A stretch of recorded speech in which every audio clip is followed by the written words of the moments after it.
Hello, everyone, and welcome back to Crypto's News. It's a pleasure to have you.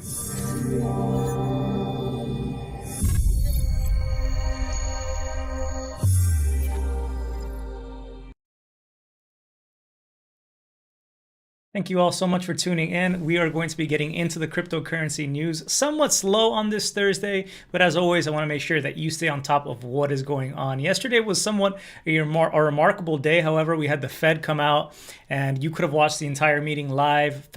Chairman Powell was deeply in focus. Everybody was waiting to hear some sort of update, change in language as to whether they're going to be pivoting on their interest rate hikes. And it started off seeming like perhaps it would become a little bit more passive on their behalf, a little bit more dovish, less hiking, because Fed Chairman Powell was talking about how they would have to be looking meeting by meeting, starting with the next meeting, cumulatively at what the past interest rate hikes that have been not so great for crypto prices, seeing what kind of effect those would have over the longer term, averaging that kind of thing in. Since sometimes there's a lag between when they hike rates and when that shows up in the data, although he did talk about how there were different schools of thoughts in regards to that. But anyway, that was seen as quite bullish. Everyone was very excited. Prices were going up for stocks, for crypto. Then it came out that actually, despite the 4.6% expected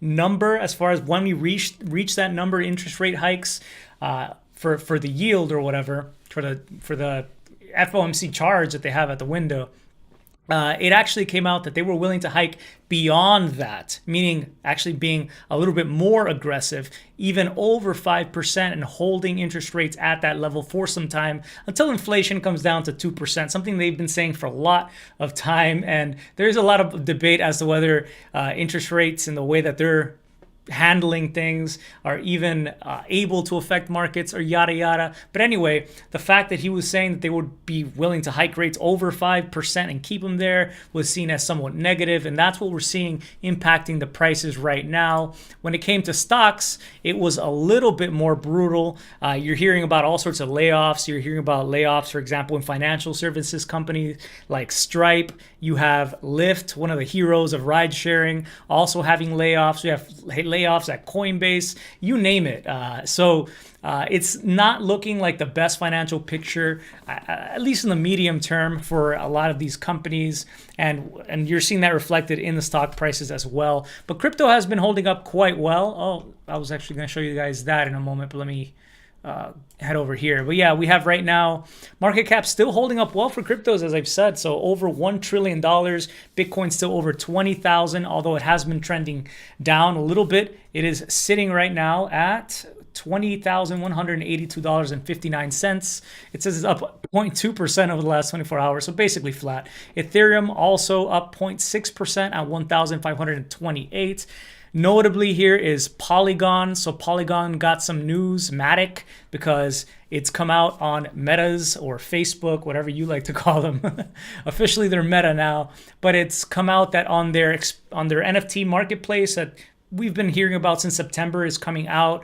They are now testing it with creators that will be able to offer different collectibles on the platform on Instagram and sell them to fans, both on and off Instagram. But what they'll be using for that is an end-to-end toolkit that they've built out using Polygon and the Polygon blockchain. So it'll be for everything, showcasing, selling, and they also remark on how if there's metadata on OpenSea in regards to some of these different collectibles, that will now show up on Instagram. You can see right here in this picture that they posted, MetaMask. So it will be able to link up to MetaMask. They're going to be supporting in the future Solana blockchain, Phantom Wallet, in addition to the ones that they already work with. So I would say that's pretty big news, pretty interesting. And yeah, it's Facebook Meta is doubling down on their efforts. It's come out that they're burning so much cash on the metaverse. So hopefully it isn't the same when it comes to their forays into NFTs. I totally get how a platform like Instagram, focused on pictures, would be keen on getting into NFTs. It's just that they seem to move quite slow, right? Like the hype around NFTs has been around for a while. And maybe they're betting that it will climb soon. And I'm wishing them the best, I guess you could say. Their stock has continued to be hammered below. It was in the $90 region just yesterday. I didn't check it out today. but maybe it'll be a price that would be valuable at some point. I've even heard, for example, that a lot of shareholders have been calling for Mark Zuckerberg to step down, and him losing something like $100 billion because of the stock plummeting. Personally, is perhaps the price he's paying for continuing to try to run the company himself. I don't know what's up there. Another coin that was up quite a bit today here is OKB.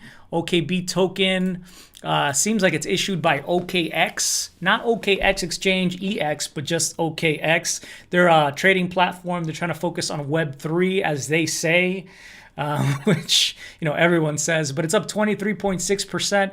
I wish in a way that I could short it because it seems that the main reason that it's pumping, although they do have things like token burns, and they've been going around doing that for a while, they have a partnership in the Bahamas where they're basically, well, they're opening up and expanding operations to the Bahamas. I don't know why it would pump so much based on just that news, but that's like bull market type news, right? Overhyping it. But just wanted to give you a heads up on that one since that was one of the climbing ones. What's going on, everyone joining? Hey, dude, what's up, Mark? Nicholas, what's up, Liam? Pirate Chain, Nicholas. Elder Par, thank you so much for showing up. Kevin Hawthorne, Josh Davis, and everyone else who I didn't get a chance to mention. Thanks, guys. I appreciate it. Nice to see you in the chat. Fidelity is going to open commission-free crypto trading. They're calling it commission-free to retail investors. So they're one of the largest brokerages in the world here. According to CNBC, they're handling $9.9 trillion in assets. We know for a long time they've been fans of cryptocurrency. For example, if you were an employee at Fidelity, then you could go to the cafeteria and pay in Bitcoin for lunch. So that was one of the first places I was even accepting cryptocurrencies. I believe that was, I don't know, when was that? Back in 2018, it must have been. But they've been talking about and following cryptocurrencies for a lot longer than that. They're finally getting ready to open up some serious services for the average person. They have opened an early access wait list. They've announced today that will let people buy Bitcoin and Ether and store that on their services, their custodial services, and they will open up trading for those. And users are going to be required only to maintain a $1 account minimum. Notably here, what they're saying is that Fidelity Crypto will be free of commission fees, but just like so many other platforms that claim to be commission free, you have to read a little bit further because, as it says here, the firm is going to be factoring in a 1% spread into every trade execution price. In other words, they're going to basically change the price 1% in the direction against your favor, and that's what you will be paying whenever you do these trades, or paid out or whatever, and Fidelity is going to be pocketing that. So it's not exactly commission free. They're going to be making money off of this. I do wonder how popular Fidelity is going to be with this, but I imagine if they have some hardcore customers who prefer to stay within that platform, they would indeed use this. And it's just another avenue in order to do something that you can do in so many other places for Bitcoin and Ether, obviously the most popular cryptocurrencies. I imagine they'll probably onboard more and more as time goes on, but this is probably the beginning of it. So if you want to sign up for the early access waitlist, you can find that at Fidelity now. Coinbase has apparently had a really disappointing third quarter. They only made $590 million in that quarter, where analysts had projected $641 million. They were down in earnings 44% from the second quarter. I think that is largely due to some of the hype that has been going around with NFTs, for example, and some of the volatility we actually had back then that has now tapered. But actually, Coinbase CEO Brian Armstrong is instead talking about the macro headwinds that are directly tying into their trading revenues. You had about 5% less users logging in monthly, 8.5 million, down from 9 million in the second quarter. It's really cool, by the way, that you have a company like Coinbase now public and has to post this information publicly so we can get more of an idea of how these exchanges operate. Although Coinbase is kind of in its own field, it's one of the longest players here, one of the more trusted, so they probably have generally a little bit more interest and a little bit more income than your average cryptocurrency exchange. But still, they what's interesting here is also they're making a lot of money in the stable coin USDC that's being held on Coinbase's platform. So they increased their interest income from USDC that pays out that interest. In the third quarter, they jumped 213% to $101.8 million in generated interest income. Whoa, imagine you were holding that much USDC. You would never have to move it. You'd just be able to earn passively money, like some sort of dividend almost.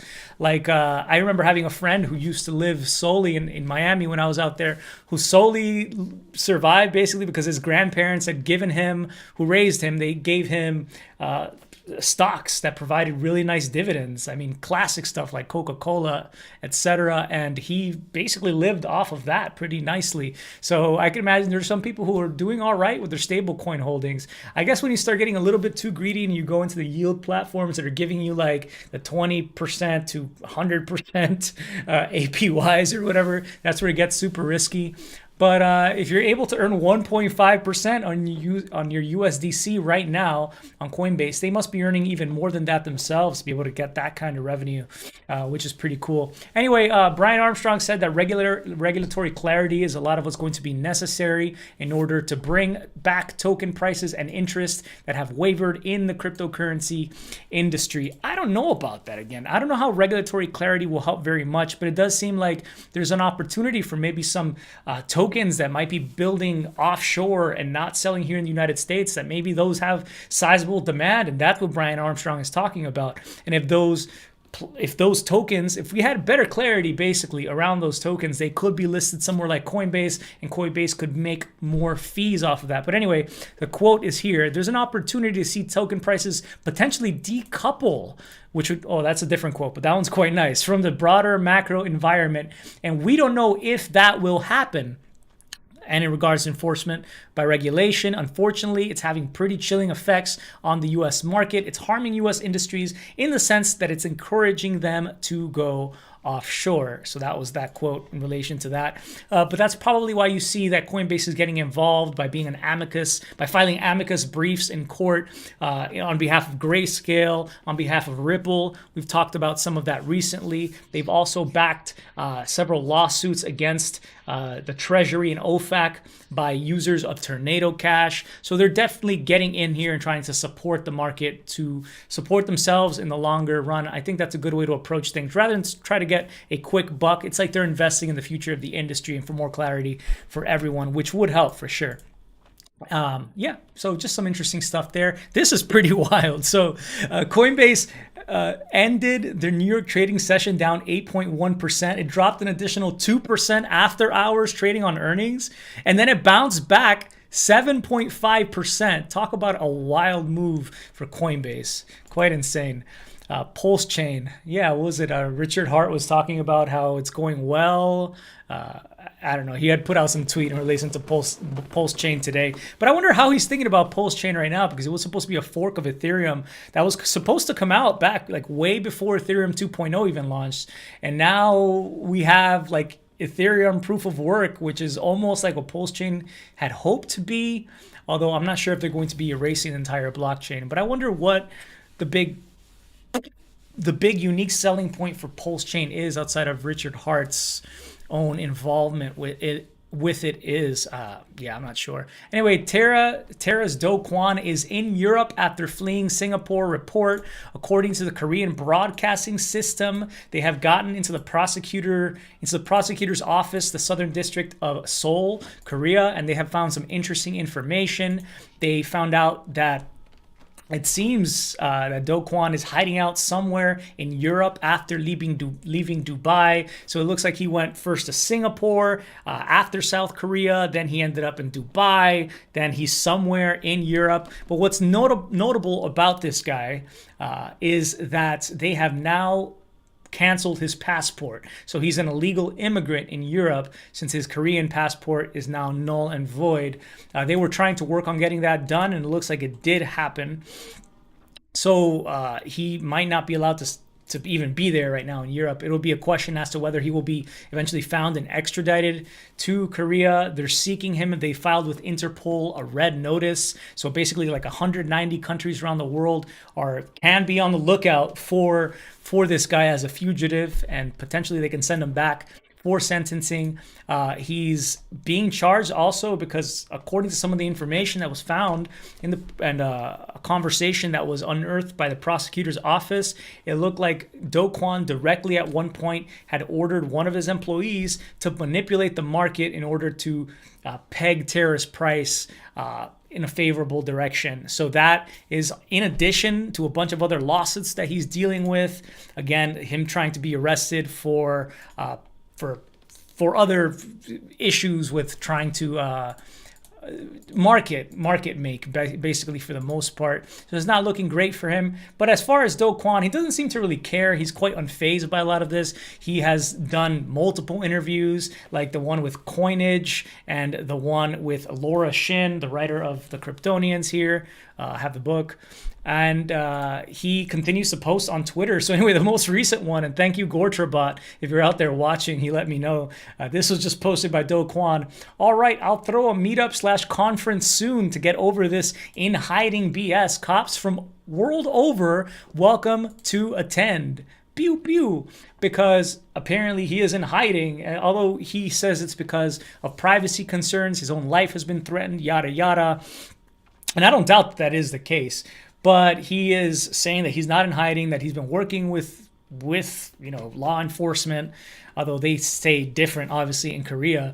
But yeah, he's going to be hosting a meetup conference. So maybe one of you guys is out there, wherever he finally announces he's going to be, if he's not just lying about hosting this. And you can let me know what's up. Anyway, he had also been posting this. I mean, he seems to be doing all right. Strangely, these last few weeks have been one of the most creative periods of my life. I guess he functions well under pressure. So a lot of people quite upset with him. I thought this was an interesting quote. It came out yesterday. I just wanted to share it with you. If MicroStrategy purchased ETH rather than instead of having bought Bitcoin for their treasury, they could be earning $100 million a year in staking yield. That is quite insane. So I guess that's our Twitter quote of the day. It might have paid well, actually, for them to have done that. I don't know. I'll leave you with that for the day. As I said, not a crazy amount going around as far as news, but I do hope to catch up with you again tomorrow. I didn't want to waste your time and make too long of a video, but here's our quote of the day by Anais Nin. We don't see things as they are. We see them as we are. I rather like that one quite a bit. I think it reflects so much about how our inner life changes how we perceive things. The same glass being half full or half empty.